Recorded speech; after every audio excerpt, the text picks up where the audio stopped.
Is it BS or real talk? Let's start with John Wall and the Rockets. Took a 49-point home loss to the Grizzlies last night. It was the largest win in franchise history for Memphis. Yeah, I would think so.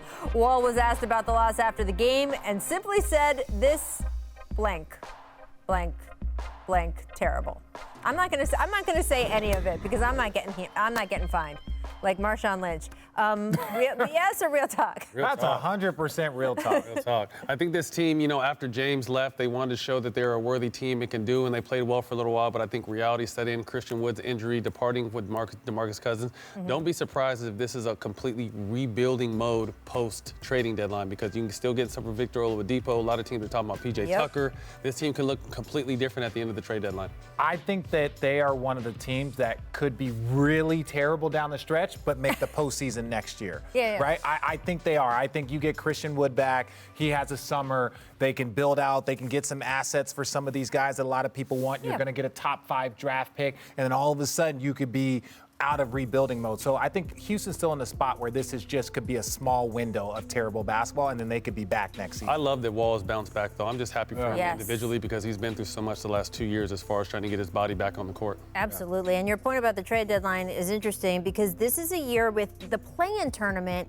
You have more teams that are going to at least stand pat. Even if they're not buyers, they're not going to be sellers because they think they can get in at least to a play-in game. And you have teams, frankly, especially in the Eastern Conference, who have not been in the playoffs in a long time. So getting that play-in spot means something to them. So they're not going to be sellers in the same way. So if you're Houston and you can be a seller, and Woj reported over the weekend that Victor Oladipo turned down a contract extension. So he's an expiring and is definitely someone who you might see moving out there.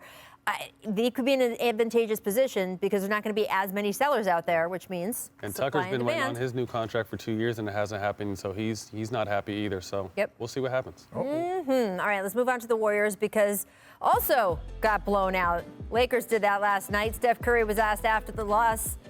He's well aware the Warrior championship run has made them a target. Take a listen. We have to remember, even when we're playing well, we won 3 in a row. Teams still want to beat us and beat us bad. They still have, a lot of memories from the last 5-6 years.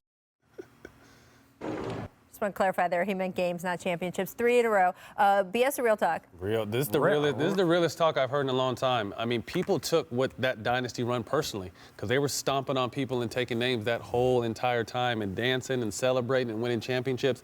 People don't forget that, So until they right this ship, people are going to take pride in trying to beat the Warriors down every single night. And one thing that we gloss over because the game has changed. Remember all of the turning around and high-fiving each other because Steph is that good of a shooter? Like 90s basketball players, early 2000 players, that would have been a fight. That would 100% been a fight, but the rules are changed, and all that stuff is good and fine. Now other players are doing it, and that's where he's changed. It's a great point, though, because back in the day, you could never. So the point is, they were doing some quote-unquote historically disrespectful stuff on the court, and whooping you, and there was nothing you could do about it, and backing it up. So now that you're down, no, we're going to put that gas pedal. I don't care how far you are down. We're going to keep that gas pedal. And when I say that he was doing disrespectful stuff, that's part of the game. Like, it's cool. It's a bat flip. It's whatever. But 20 years ago, 10 years ago, remember it. They would never been allowed. So there's still some old heads in this game that want to put it on them for the show. Matt, what was the flip for you? Because you both played against those championship teams, and then you played on one of those championship teams in terms of experiencing how the league saw them from the inside and outside. It was frustrating because you couldn't really do nothing with them. I mean, you can get as mad as you want, but Steph, Clay, KD, and Draymond orchestrating, you were at their mercy. And like I said, everyone remembers that, and getting a chance to join it